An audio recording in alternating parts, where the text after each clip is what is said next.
Welcome to YourTown TV and the special edition of Arts Council for Monterey County produced The Arts Are the Answer segment of these wonderful episodes.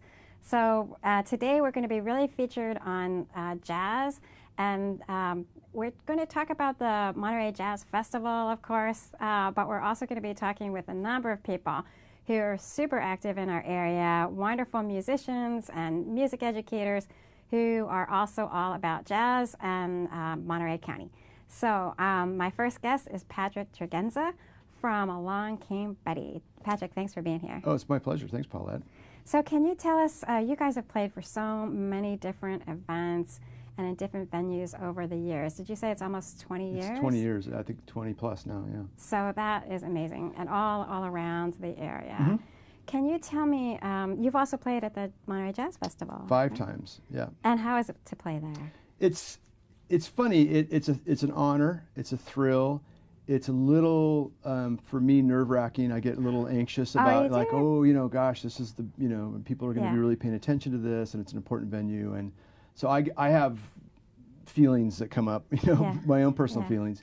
And I'm usually glad when it's over. The performance is over. So that's the way I felt last year, especially. Yeah, so a little bit of relief. But it's always like when we get that call back or email back from Tim Jackson. It's like, yeah, you guys are in. It's like, wow, I get to email the band and say, guess where we're going to be in September. So, we're very lucky to be able to have that opportunity. And they've been very generous with us. And so I think it's been, on average, every 3 or 4 years since the band started.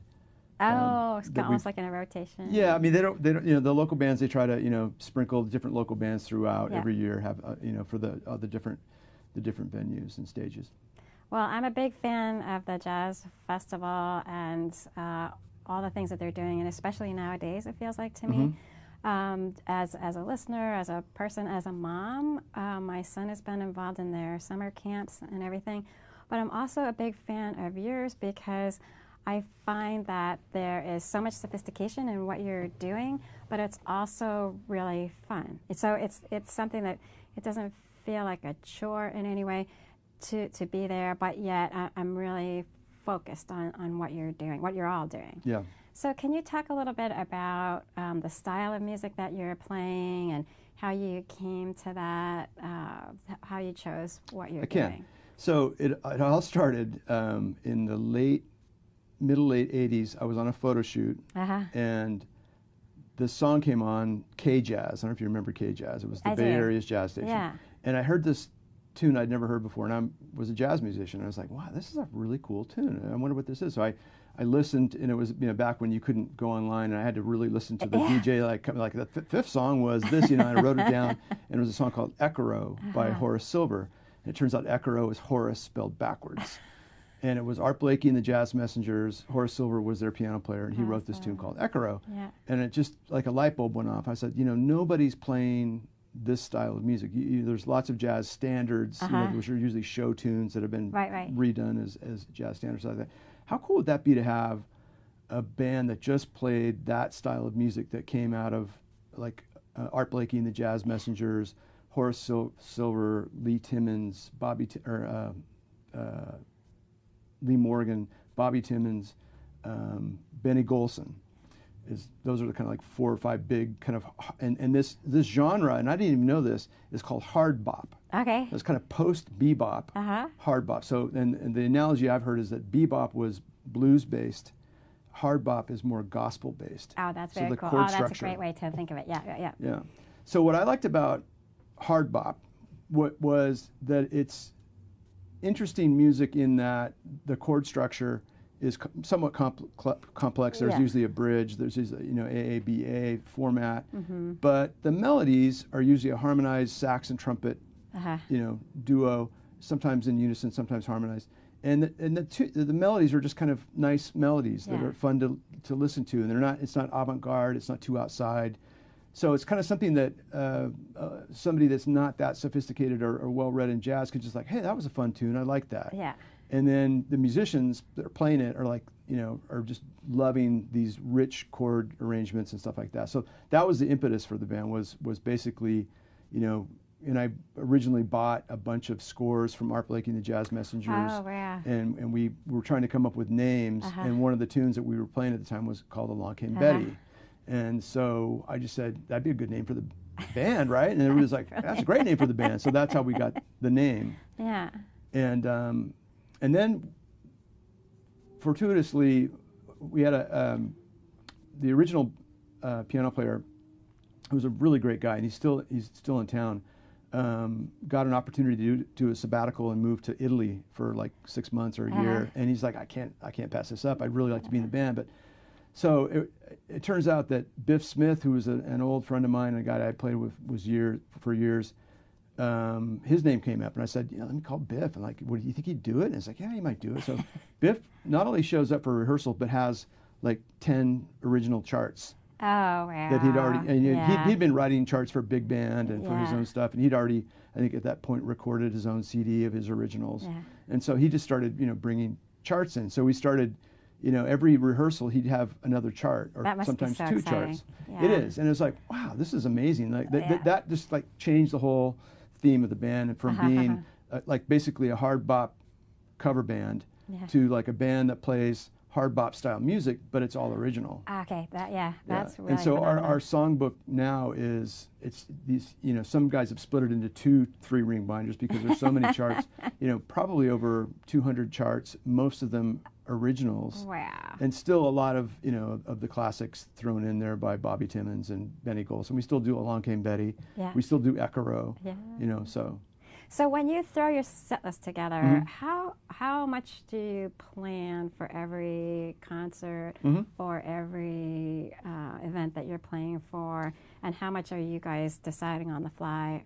If it's a concert, like an actual, like even if it's just like sit down, people are like the Cherry Center or exactly. New Year's Eve, or I always do the set list. So and I just think ahead of time. I don't want to do 2 waltzes in a row. Yeah, I don't want to do, I don't want to do too many I'm going to throw in a Latin every third tune. So I want it to pace like you would on an album. Yeah. So there's a little bit of diversity. You have a ballad thrown in there somewhere. I'm a drummer, so I don't pay as much attention to key signatures. I was just going to ask because sometimes the guys, well, we just did a song in E flat. We can't do 2 songs in E flat. I go, well, that was a bossa. This is a swing. What's it? They're completely different. Like, no, it's all the same. So. Sometimes I'll get flack for that, but so I do, and sometimes we'll even go so far as to say, if it's an important, especially like the jazz festival, I actually spend a lot of time thinking about those set lists, and it'll say, trumpet 2 choruses, sax 2 choruses. It'll have the solos kind of like, so we know. So you map that too. Yeah, so we know we're going to the C section after the second chorus, the sax solo, so that we, and that's. Just because that might be different. Like in pure jazz, like for At the River Inn, we don't have a set list. I'm going through the book. Like, how about this? That sounds good. And we find it and we play it. But so that's set lists. In fact, I was so proud of my set list at the Jazz Festival last year that one of the crew, the sound guys, came up because that was great. You guys were great. And I go, hey, you want a set list? He goes, I'd love to have a set list. Would you sign it? And I go, sure, I'll sign it. So I signed the set list and I gave it to him. That must have been the best ever. Yeah. Because you don't know what people are paying attention to, and right. when you find people who are that aware, that's magic, it was like he was thrilled to have it, and I was like, well, and it made me feel good because I did put a lot of effort into it, and it's like usually you just water it up and throw it in the trash, and you're like, all right, that concert's done, so we're on to the next best thing. So. Wow, that's wonderful. That's really, really great. So tell us more about the other bandmates and how you met and how long they've been there and what their roles are. So the original lineup was Matt Puentes on bass, electric bass, Brian Stock on trumpet, flugelhorn, Stu Reynolds on sax, and this guy, Bill, or is it Bob? Anyway, I forget his name now, on piano. We quickly replaced him with Biff, and Biff's still there. We pretty quickly replaced Matt with Pete Lips, just because Matt played electric and I really wanted a more upright sound and feel because that's the classic hard bop sound. Yeah. And Matt was, I think, moving to San Jose. And then, so that was the band, I think our first CD, our first jazz festival. Stu was a huge part of the band, brought in a lot of his own charts and arrangements too, and is still a big fan of the band. It just actually booked the band at East Village. We can talk about that later. Oh, yeah.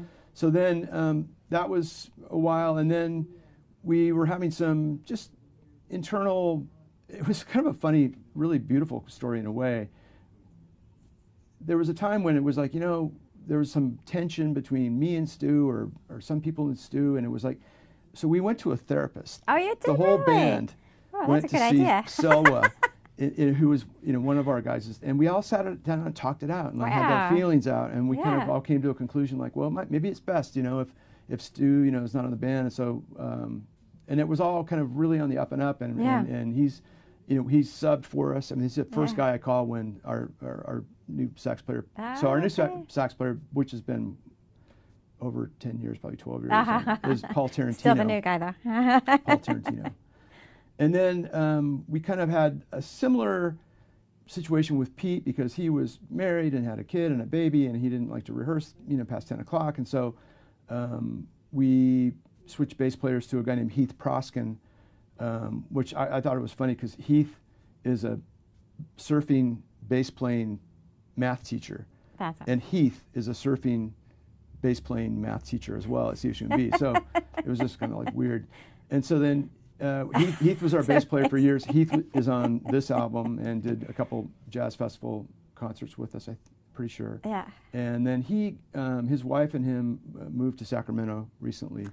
So we hired, or we asked to join the band, Steve Uccello, who's a really really great guy, and all around great musician, and classical and folk and everything he does is great. So the problem with bass players is they're in high demand. So unfortunately, like last year, Steve was already playing the jazz festival at like the same time that we were booked, and so he had to say no to this band.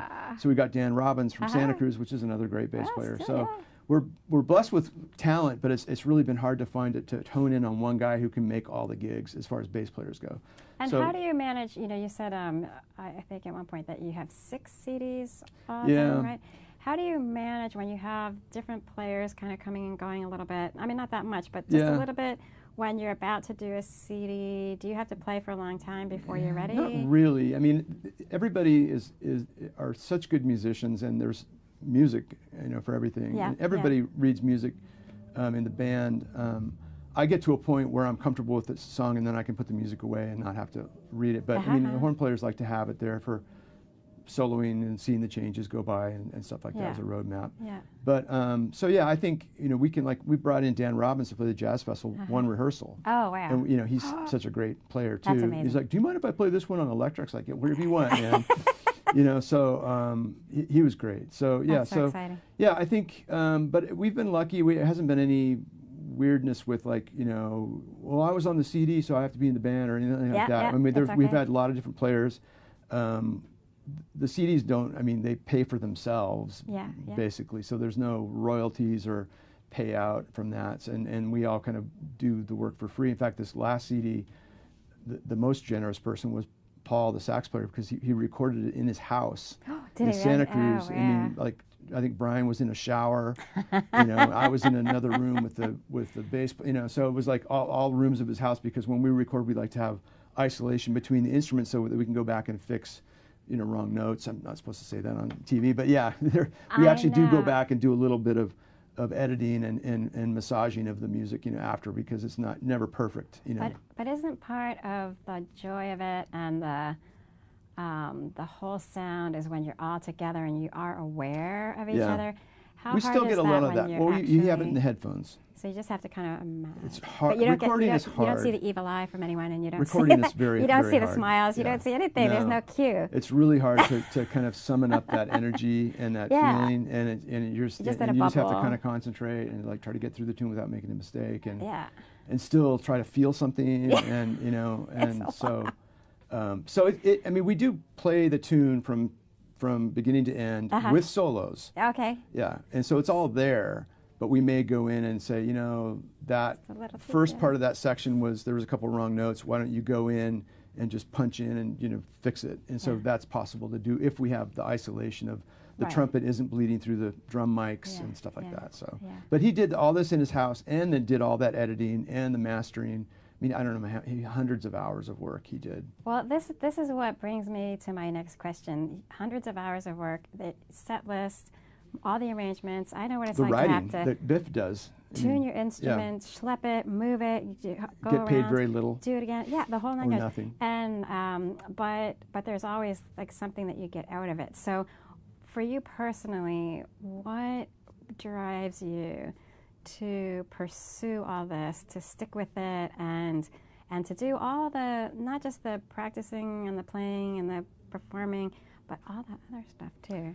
Well, it's kind of like, I guess, having a tiger by the tail.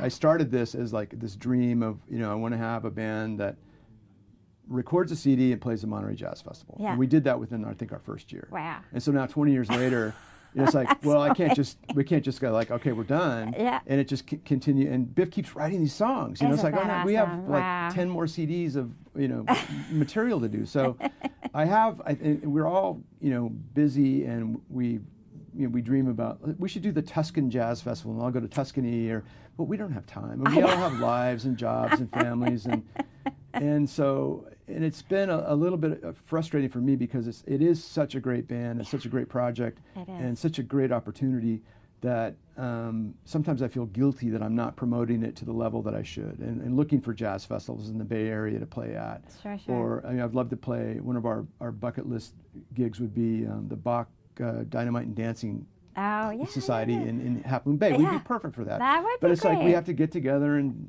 find a date and pick the guy and talk to people, and it's almost like it's just promoting the band is the hardest part. It is, yeah. And like this is our latest CD. It's called Ice Fishing with Hemingway's Ghost. Let me you can hold that up to see. Point that out. That actually came out in 2016, but that's our 6th CD. Oh, wonderful. So it's 5 CDs of original jazz, all written by Biff and a couple other people. I think Stu had a couple tunes on the early stuff. And did you say it's on your website, or it is on our website? CD Yeah, CD Baby. If you go to the website, all of our CDs are see. available there. And Okay. I'm working on getting this one up on CD Baby, so you can either digitally download it or you can actually physically get a CD mailed to you too. So. And where's your next gig? East Village Coffee is starting to do jazz on Sundays. In fact, Stu Reynolds is kind of booking that, and he asked if we would do September 2nd, which is coming right up. And I called 6 bass players and could not find a bass player. So the piano player, Bill Spencer, who's subbing because Biff is still back east, is going to play left-hand bass, which he's very good at doing. So it's called, kicking bass with your left hand, because an organ player used to actually kick pedal bass. So so we'll see how that works. It's going to be Paul Tarantino, Brian Stock, myself, and then Bill Spencer on piano and bass. Well, we're going to come find you. We have to leave it at there, but thank you so much for coming in, and thank you for your awesome leadership in our community and keeping this great music out there and just inspiring all of us. Thank you. Thank you. 500 artists, 130 performances, 8 stages, 3 nights, 2 days. On September 21st, join us for the 61st Annual Monterey Jazz Festival. Tickets on sale now at MontereyJazzFestival.org.